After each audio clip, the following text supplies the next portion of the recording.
اب تعلیمات دیکھیں قرآن مجید کی. قرآن سے ہم پوچھتے ہیں کہ زنا لیگل ہے یا انلیگل.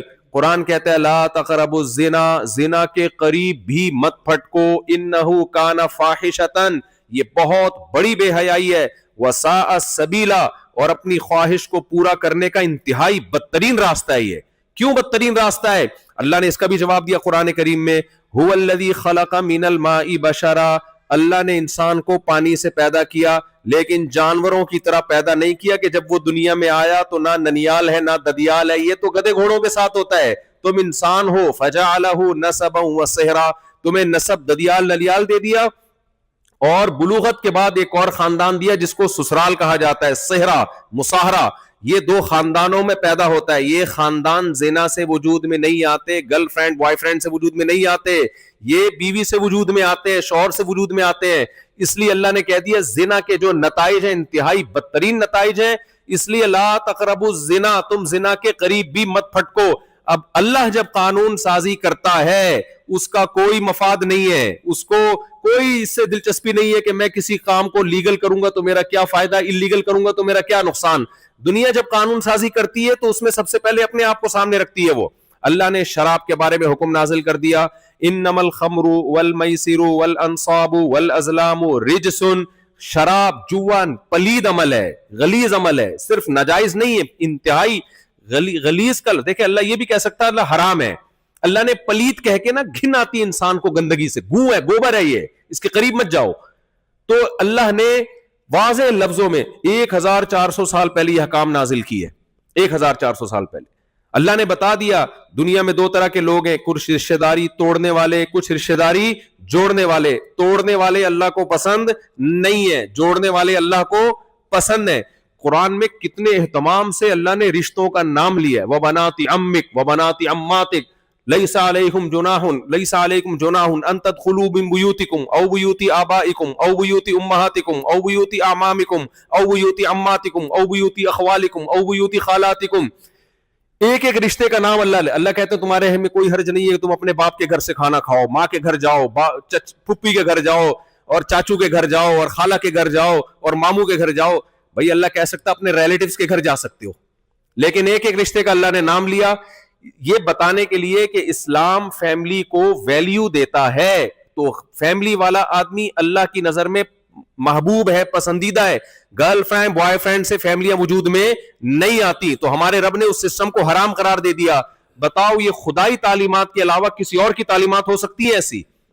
اس لیے میرے اور آپ کے پاس اچھائی اور برائی کو سمجھنے کے لیے اللہ سے سمجھنے کے علاوہ میرے اور آپ کے پاس کوئی آپشن نہیں ہے. اسی سٹائل میں انگلش میں بیان کرنا ہے آپ نے, سٹائل نہیں خراب ہونا چاہیے, پھر مزہ نہیں آئے گا. رپورٹ نہیں پیش کرنی ہے. Is that we get the divine scripture from the Creator, God, Almighty Allah Subhanahu wa Ta'ala. He mentioned that when we speak about the divine books that are present, the divine books cannot speak about, in opposite of shirk, cannot speak about that thing that someone will make or build themselves, that God will talk about, that they should worship. No, it has to be divine. Therefore, any other scripture that speaks about building a ma'bud or building something that does not have a criteria. Another thing that he mentioned is the books that will contradict itself. The books that will contradict itself. So therefore, the only kitab, only divine book that we recognize that is there, that has not changed, and it speaks about Tawheed, is the Quran al-Kareem. That from the time it was revealed to Prophet Sallallahu Alaihi Wasallam till this day, it never changed. 1400 years ago, it is how it was in the time of Prophet Sallallahu Alaihi Wasallam. Now in this kitab, the Quran, the divine, the guidance for making sure that this mankind can make a selection of good and bad and will become a good person, is Allah subhanahu wa ta'ala has no benefit in providing those details. I gave an example of alcohol. But so Allah subhanahu wa ta'ala has made example that this is not just haram, but this is khabith from khaba'ith. That you have to have your hatred towards this, because this is something that will benefit us as human beings. Another example was given regarding zina, that fornication, adultery, that Allah says don't even come close to it. So this is something that is not benefiting Allah subhanahu wa ta'ala. The rules and regulations in the Quran that is for mankind, for the benefit of the mankind, it does not benefit, say after me, it does not benefit Allah. I'm trying to say Mufti Sahib style. So it does not benefit Allah subhanahu wa ta'ala. Rather, it's only for our benefit. Right? The third example that Mufti Sahib gave is that any other aspect in the Quran that is mentioned, it's for our benefit, and hence this is the guidance that Allah has kept for us, and no other kitab, there is no other guidance that has came down that would provide this.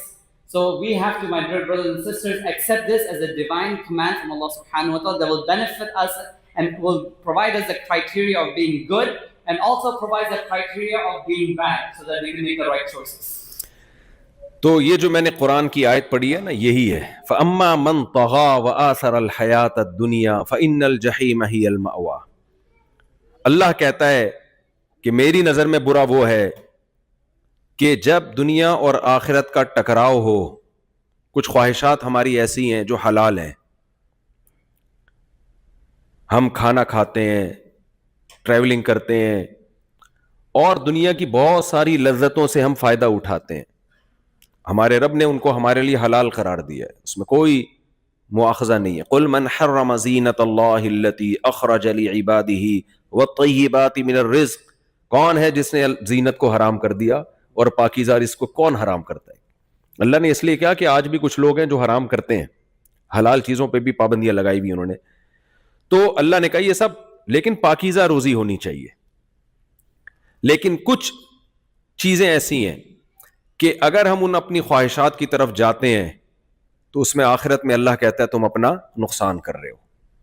تو جب ایسا ٹکراؤ ہوگا کہ دنیا اور آخرت کا ٹکراؤ ہوگا، تو جس نے دنیا کو سامنے رکھا اور آخرت کو خراب کر دیا، اس نے، آپ کا زنا کرنے کا دل چاہتا ہے، لیکن یہ وہ خواہش ہے جس سے آخرت برباد ہوتی ہے.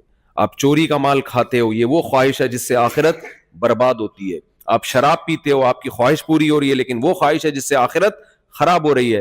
تو اللہ کہتا ہے جس نے دنیا کو ترجیح دی اور آخرت کو برباد کر دیا، تو آخرت میں میرے پاس اس کے لیے کوئی ٹھکانہ نہیں ہے. فَإِنَّ الْجَحِيمَ هِيَ الْمَأْوَى. جہنم کی آگ اس کا ٹھکانہ ہے.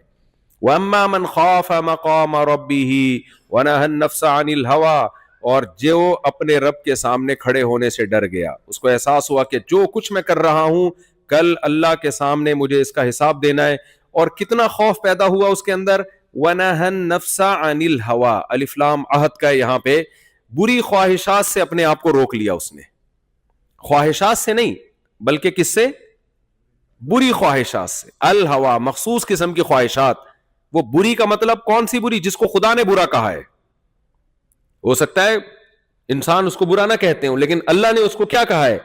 برائی کہا ہے. تو جس نے اپنے آپ کو ان بری خواہشات سے روک لیا، فَإِنَّ الْجَنَّةَ هِيَ الْمَأْوَىٰ. اللہ کہتے ہیں میں ایک دن آئے گا، مردوں کو دوبارہ زندہ کروں گا، حساب و کتاب کروں گا. تو ایسے لوگ جنہوں نے برائی سے اپنے آپ کو روک لیا، تو ان کا ٹھکانہ میرے پاس کیا ہے؟ تمام خواہشات ان کی پوری ہوں گی، اور جس جگہ پوری ہوں گی اس کا نام بھی اللہ نے کیا رکھا ہے؟ جنت. اللہ تعالیٰ نے جنت رکھی ہے میرے بھائی ہر خواہش کے پوری ہونے کی جگہ. امریکہ کو، میری لینڈ کو نہیں بنایا دنیا کی ہر خواہش. یہاں آپ کو اپنی خواہشات پہ کنٹرول کرنا پڑے گا. یہ نہیں ہے کہ آپ امریکہ آ گئے اور آپ ایک خوبصورت سٹی میں ہیں تو اب آپ کے لیے سب کچھ. وہ کل کسی نے بتایا کہ پاکستان سے کوئی صاحب آئے یہاں ملنے کے لیے، یہاں جب آئے ہیں امریکہ آئے، ان کا ایک خیال تھا میں امریکہ جا رہا ہوں، یہ ہوگا وہ جو ایک امریکہ کا ایک تصور ہے ہمارے دماغوں میں، پاکستانیوں کے اور انڈین کے دماغ میں. تو جب یہاں آئے تو اتفاق سے جن کے یہاں ٹھہرے وہ سب تبلیغی جماعت سے ان کا تعلق ہے.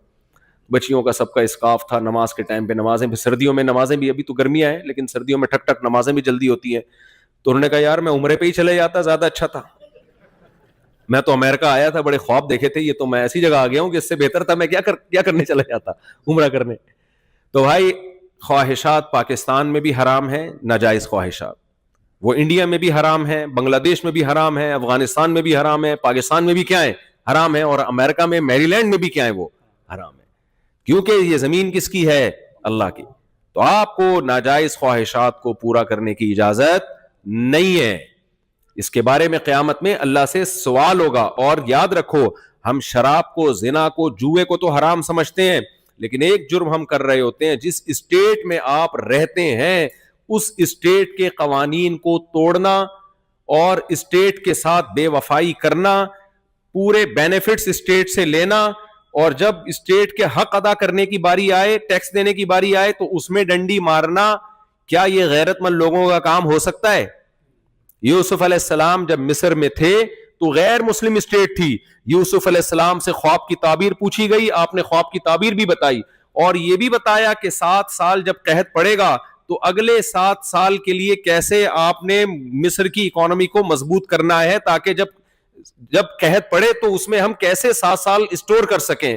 تو مصر ایک غیر مسلم اسٹیٹ تھا, اس کی ریاست کو یوسف علیہ السلام نے تباہ ہونے سے بھی بچایا, اور وہاں ایک اچھے اس طرح سے یوسف علیہ السلام وہاں رہے ہیں کہ لوگوں نے آپ ہی کو پھر اپنا بادشاہ بنایا ہے. تو ہمارے پاس قرآن میں مسلم اسٹیٹ میں کیسے رہنا ہے اس کے احکامات بھی ہیں, غیر مسلم اسٹیٹ میں کیسے رہنا ہے اس کے احکامات بھی ہیں. اس کا خلاصہ یہ ہے کہ انسان کے بچے بن کے رہنا ہے یہاں بھی, چاہے جہاں بھی رہو. کیسے رہو گے آپ؟ انسان کے بچے بن کے رہو گے. جو آپ حقوق یہاں سے لے رہے ہو, کتنے دیکھو آپ کو کتنے رائٹس ہیں یہاں پہ, کتنے رائٹس ہیں. مسجدیں بنی ہوئی ہیں, مدارس بنے ہوئے ہیں. اب یہ نہیں ہے کہ آپ نے یہاں کوئی ایسا کام کرنا شروع کر دینا ہے جس سے اسٹیٹ کے لیے آپ خطرہ بننا شروع ہو جائے. اگر کوئی زیادتی ظلم ہو رہا ہے آپ کے اوپر, کوئی مسئلہ ہے, تو اس کا بھی ایک قانونی طریقہ ہے, آپ وہ قانونی طریقے کو فالو کریں. میں نے یہاں بہت سے لوگوں سے ملا, انہوں نے بتایا کہ یہ ہمارے مسائل تھے, ہم نے پراپر وے میں کام کیا, یہ مسئلہ ہمارا حل ہو گیا. اس طریقے سے بھی کام ہو سکتا ہے. تو کوئی بھی ایسے شدت پسند عناصر جو یہاں آ کے آپ میں توڑ پیدا کرنے کی کوشش کریں, یا آپ کے لیے کوئی ایسے مسائل کھڑا کر دیں کہ یہاں کی گورنمنٹ پھر آپ کے خلاف ہو جائے اور پھر آپ کے مساجد اور مدارس پہ پابندیاں لگنا شروع ہو جائے, ایسے کام سے آپ نے بہت دور بھاگنا ہے. کیونکہ یہ صرف یہاں کا لا کا نہیں ہے, یہ کس کا حکم ہے؟ اللہ کا حکم ہے کہ آپ نے جہاں رہنا ہے. دیکھو یوسف علیہ السلام جیل میں بھی جیل کے قیدیوں کو جو غیر مسلم تھے ان کے ساتھ اچھا سلوک کیا, تبھی جیل کے قیدیوں نے کہا انا نراک من المحسنین, حالانکہ وہ مشرک تھے. یوسف علیہ السلام کو کہا کہ ہم آپ کو محسن سمجھتے ہیں, ہم نے دیکھا ہے کہ آپ نے جتنا ٹائم ہمارے ساتھ گزارا آپ ایک اچھے انسان بن کے گزارا, تو آپ یہاں جب رہیں گے تو یہاں کے لوگ کہیں گے مسلم جتنا ٹائم ہمارے ساتھ رہے ہیں ایک اچھے انسان بن کے رہے, ان کا ایٹیٹیوڈ, ان کا سلوک ہمارے ساتھ بہت اچھا تھا. جو ان کے بارے میں دنیا میں مشہور ہے کہ چوریاں کرتے ہیں, 2 نمبریاں کرتے ہیں, اور یہ کرتے ہیں اور وہ کرتے ہیں. دیکھو صحابہ کرام کئی ملکوں میں گئے ہیں جو بغیر جہاد کے پورے کنٹری مسلمان ہوئے, ان کی تجارت کو دیکھ کے, ان کے رویوں کو دیکھ کے. تو یہ بھی ہمارے مذہب کا حکم ہے. تو اللہ قرآن میں کیا کہہ رہے ہیں, بس میں اپنے بیان کو ختم کر رہا ہوں کہ اما من خاف مقام ربہ, جس کے دل میں اتنا خوف پیدا ہو گیا کہ میں جو کچھ کر رہا ہوں کل مجھے اللہ کے سامنے اس کا جواب دینا ہے, اور اتنا خوف پیدا ہوا ونہى النفس عن الہوى. بعض دفعہ خوف پیدا ہوتا ہے اتنا کہ آپ رونا شروع کر دیتے ہیں, چیخ و پکار کر کے رو رہے ہیں. نا اللہ کہتے ہیں نہیں, رونا بھی ٹھیک ہے, لیکن مجھے وہ خوف چاہیے جو تمہیں گناہ سے روک دے. ونہى النفس عن الہوى. ہم دیکھتے ہیں اعتکاف میں ہمارے یہاں لوگ بیٹھتے ہیں نا, پاکستان انڈیا میں مسجدوں میں 27ویں رات کو بہت دعائیں ہو رہی ہوتی ہیں, رو کے ہاں ایسے زبردست, اور اگلے دن فلم دیکھنے کا ارادہ ہوتا ہے عید کے دن جو نئی فلم آئے گی سینما گھر میں وہ چل دیں گے سب دیکھنے کے لیے. تو روتے رہو بیٹھ کے, بھائی رونے پر گورنمنٹ کی طرف سے کوئی پابندی نہیں ہے. تو اس لیے اللہ نے یہ نہیں کہا کہ جو اللہ سے اتنا ڈرا کہ سارا دن روتا رہا, وہ رونا تو ایک علامت ہے, اچھی بات ہے اللہ کے خوف سے رونا, لیکن اللہ نے کہا مجھے کون سا رونا چاہیے, ونہى النفس عن الہوى, کہ اپنے آپ کو بری خواہشات سے وہ روک لے. تو اللہ کہتے ہیں فإن الجنة هي المأوى, یہاں تو اللہ نے کہا آخرت میں اس کو جنت دوں گا, لیکن دوسری جگہ پہ اللہ نے کہا فلنحيينه حیاتا طیبا, دنیا میں بھی بہترین زندگی اسی کو ملے گی جو برائیوں سے بچتا ہے. ایک شاعر کے اس کلام پہ میں اپنی بات کو ختم کرتا ہوں. رنگ رلیوں پہ زمانے کی نہ جانا اے دل, یہ خزاں ہے جو بانداز بہار آئی ہے. شراب, زنا اور یہ جو اخلاقی برائیاں ہیں یہ وقتی طور پر بڑی اٹریکٹیو ہوتی ہیں, لیکن خدا کی قسم انسان کو انسانیت سے دور کر دیتی ہیں, انسان کی زندگی کا سکون چھین لیتی ہیں, اس کی پاکیزہ زندگی نہیں رہتی. میلا کچیلا آدمی سکون میں نہیں ہوتا, سکون میں ہمیشہ نہایا دھویا ہوا صاف ستھرا آدمی ہوتا ہے. تو میل صرف جسمانی نہیں ہوتا, اعمال کا بھی میل ہوتا ہے, اعمال کی بھی گندگی اور غلاظت ہوتی ہے جس سے آپ کا دل گندا اور پلید ہو جاتا ہے. تو جب اعمال جو انسان توبہ کرتا ہے اور برائیوں کو چھوڑتا ہے تو وہ اندر سے کیا ہو جاتا ہے, ایسے جیسے نہا کے غسل کیا اس نے. تو اللہ اس کو دنیا میں بھی پاکیزہ زندگی دیں گے اور آخرت میں بھی پاکیزہ زندگی دیں گے. So Mufti Sahib is concluding that spoke about the four criterias. And the fourth one is where Allah subhanahu wa ta'ala's wahi will dictate how can a person become right or wrong, how they can choose a right and wrong. Then he concludes his talk by the last final point, that the verses he recited in the beginning from Surah Naziyat, Amma man tagha, the person who disobeys and selects the worldly life and the worldly standards, the first three standards, not the fourth standard for his livelihood or for his criteria in this living in this world, for that person the end abode is Jahannam. So Mufti is saying that this is what the khahishat, our desires are all spread out.